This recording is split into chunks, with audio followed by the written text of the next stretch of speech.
So good morning guys! Nandito tayo ngayon sa Clark International Airport.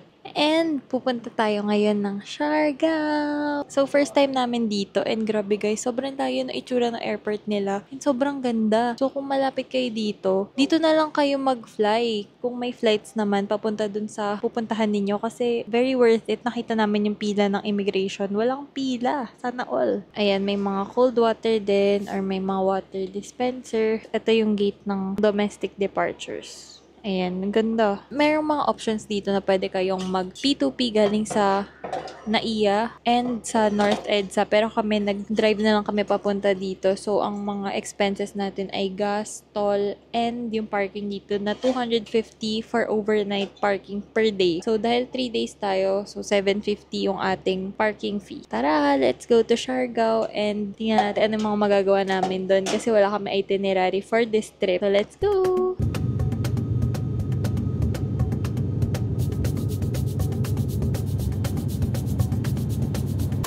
So guys, nandito na kami. Di na ako nakapag-update kanina. And dito kami sa Isla Azul. Dito ang aming room. Tour ko na lang later. And meron na rin silang rental dito. Itong Fascio, 500. 24 hours. Bukas yung ADB naman tayo. Diba? May... Yung gas po nito. So dito, 1,700 per night. And nasa may bandang dulo tayo ng General Luna. Ang ating outfit, naka-kini ako pero ito hiniram ko lang kay Rancel. Ang ganda eh. So let's go, kain tayo sa Corbada. Kaya tayo sa Corbada, ang pagbabalik.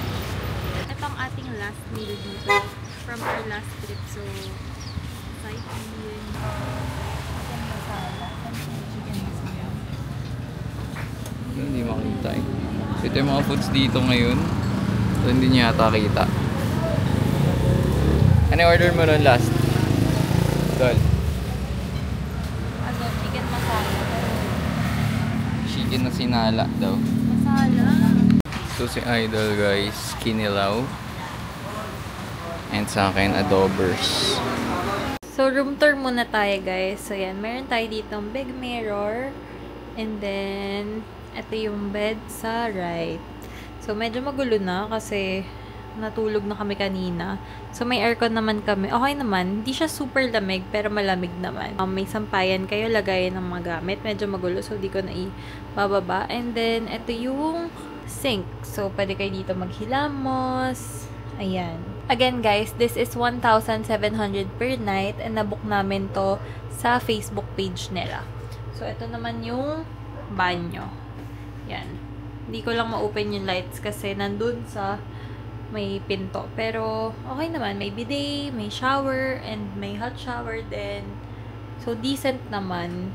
Tapos, dito sa may bintana namin, kita na yung dagat. Ayan.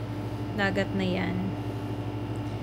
Yung maliwanag na area. So, para sa tulugan dito sa Siargao, mura na dito guys ha. Nakadalawang tulugan na rin kami dito nung last trip namin. And, 2,000 yata yung pinaka-mura na namin na na-try. So, yun. So far, okay naman ang experience namin dito. Dito na rin kami nag-rent ng motor. So, parang all-in-one na siya dito. So, very nice. And, Libre yung tubig.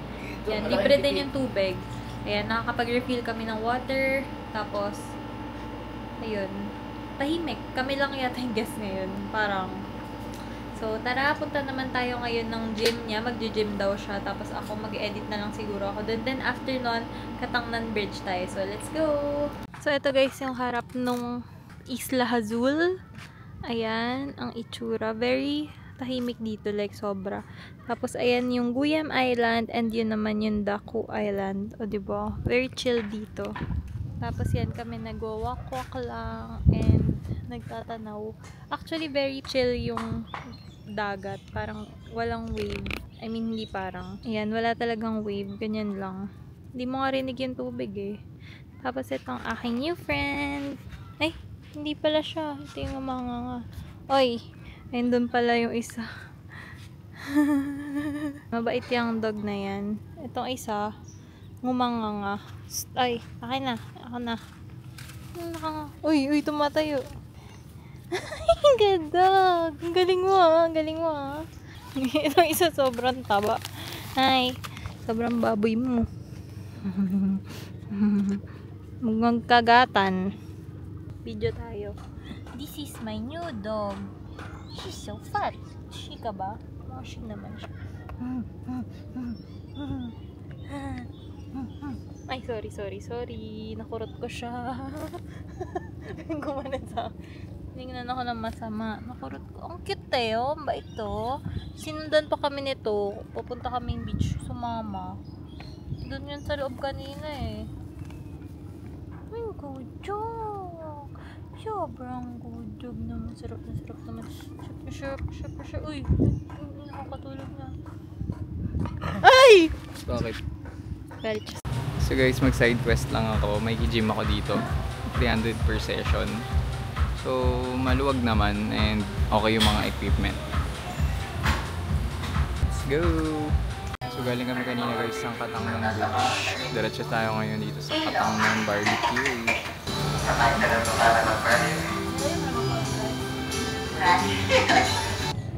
So, may free breakfast dito guys. Sa akin may corn beef.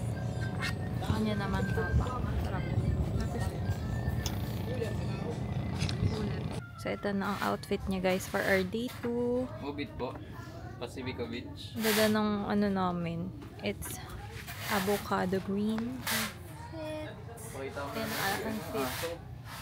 So, ito yung asong naaway kami. Pero bati na kami kanina eh. So, mabati kami. Hello! Hi, good job ka naman.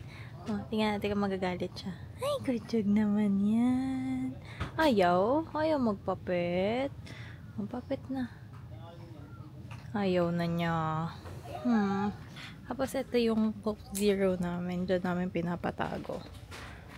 Sarap ng tulog niya kanina. Istorbo yan. Ayaw na niya ulit eh. Galit na siya. Ayan pala, gusto niya. Good job! Ay, good job! Antok na siya eh. Kaya ba? Si Idol, di mapigilan ng cravings sa Don Macchiato. Kakape na nga kami dun. So, dito tayo guys nagkakape. Parang second time ko na ngayon. Kasi 39 lang. Pero magkakape na tayo ulit dun sa Pacifico Beach. So, let's go. Dito lang to. Malapit sa simbahan. 39. Let's go. Nandito na tayo guys sa viewpoint. So, ito yung view. Ating likod. And, tagal na rin namin nagbubiyahe. So matagal kami nagbiyahe dito guys. Mga 45 minutes, 30, mga ganun. So medyo maambon na. Bibilisan namin ng konti. Pero ang daming tao dito.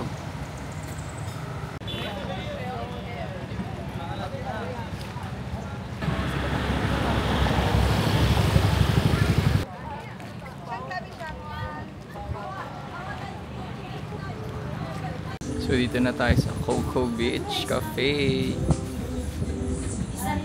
So maganda dito guys. May view ng beachfront. So order mo ay kape na na coco milk. Sa akin naman ay matcha coco milk. Ayan, medyo malayo lang biniyahe natin guys. Pero nandito na tayo sa Coco Beach.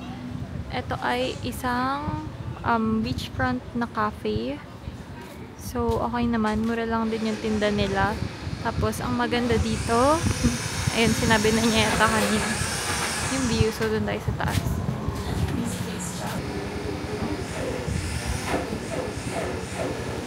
So, dumating na aming order. Lasang virgin coconut oil. And then, this is mine. Okay naman. Walang katamis-tamis. And this is the view. Ganda ng view, guys. I mean, mas payapa yung vibe ng beach nga dito. Siguro dahil malayo.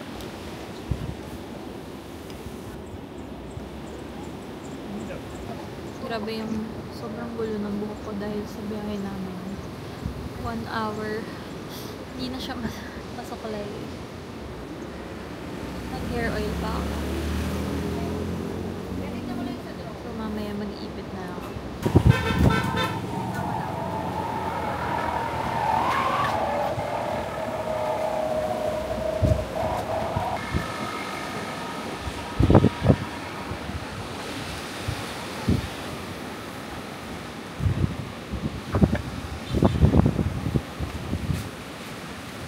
So guys, pumasok kami dito sa beach area. May bayad, 10 pesos.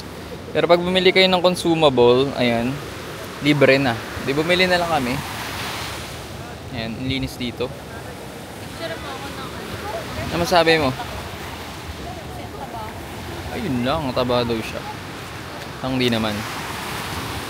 Ayan. So guys, nandito na tayo sa Secret Mountain View Deck. And ito na si Diana.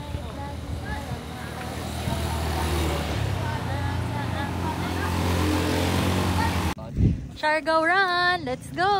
Gusto ko yung ano sila, nakapaligid.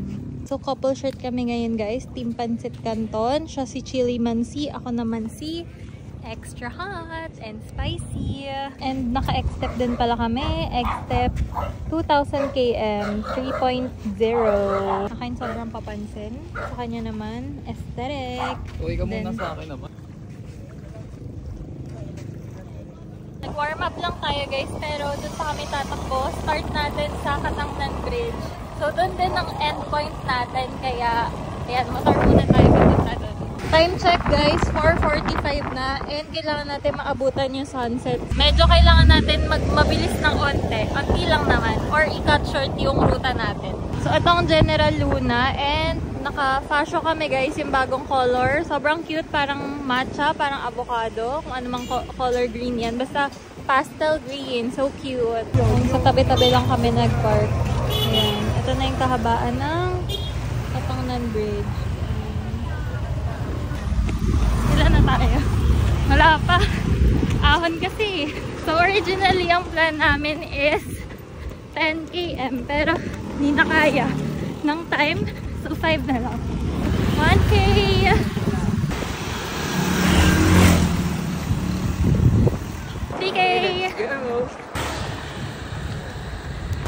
Nag-end na kami guys bago yung bridge kasi grabe sobrang daming tao. Sobrang daming kainan dito guys. So after run pwede kayo mag food trip. Ito yung view dito guys. Grabe sobrang worth it naman ang run. And sobrang dami ring tao. Like sobrang dami. 6K tayo lahat.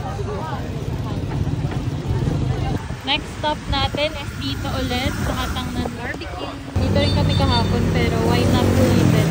Dito tayo magpapakampi. Ito ang dine-in nila. Dati doon kami. Ito ang pinakamasarap na chicken oil. Ayan, may chili siya guys. Actually, baka chili oil ito, hindi talaga to chicken oil eh. Dati order namin guys. Nawawala yung petso niya. Sarap. Sarap na iso bago. So guys, it's our last day and surf day na rin. So, medyo maaga pa ngayon. Mga, ano oras ba? Di pala, mga 9 na yata. Ay, hindi, mga 8 pa lang. So, ayan lang ang outfit natin. 1C na rash guard. And magpapasundo kami dito. May nirecommend na surfing instructor yung taga dito sa Isla Azul. So, doon na lang kami para hindi na magulo. And susunduin daw kami dito para hindi na rin kami mag-park doon sa Cloud9, which is medyo crowded. So, ayan, mabilis na kami. Mga 30 minutes lang kasi kailangan na rin natin Gomora Wells. Kasi yung flight natin is 2 PM and 1 yung boarding. So, mga 11 dapat alis na tayo dito. So, mayroon na lang tayong 3 hours para gawin lahat yun. Magkape, kumain, at mag-surf.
Badminton.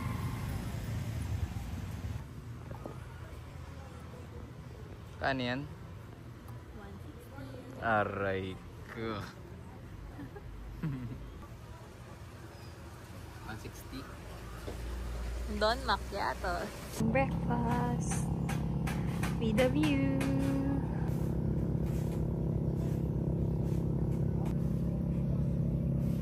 Phone vlog.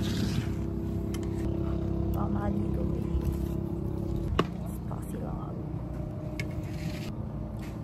So guys, part 2 ng breakfast. Ang sarap talaga ng breakfast nila dito.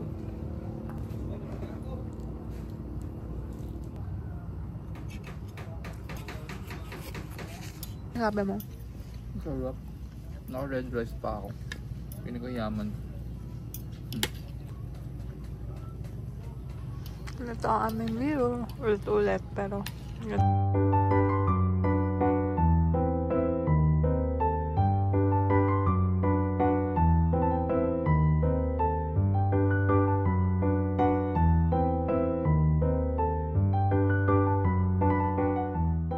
So guys, nandito na kami ngayon sa airport and ready to go na. Medyo maaga pa, so namili muna kami dito. Dito kasi may pinakamurang mga ganun. Kung gutom kayo, may mga karinderya dyan. Pero kung snack ka lang, dito na lang kayo kay ate. Ayan, dyan lang kami dinrop kanina. Tapos yung nag-arrange ng airport transfer namin is yung taga doon na rin sa Isla Hazul. So, highly recommended talaga sila. Super bait. And kahit late na kami kumain, okay lang. Kahit late na kami nag-breakfast, very accommodating pa rin sila. Bubiyahin na naman tayo pa Clark and then bubiyahin na naman kami pa Manila naman. So, medyo long day pa tayo ngayon kahit tapos na talaga ang ating bakasyon. So, good luck sa amin.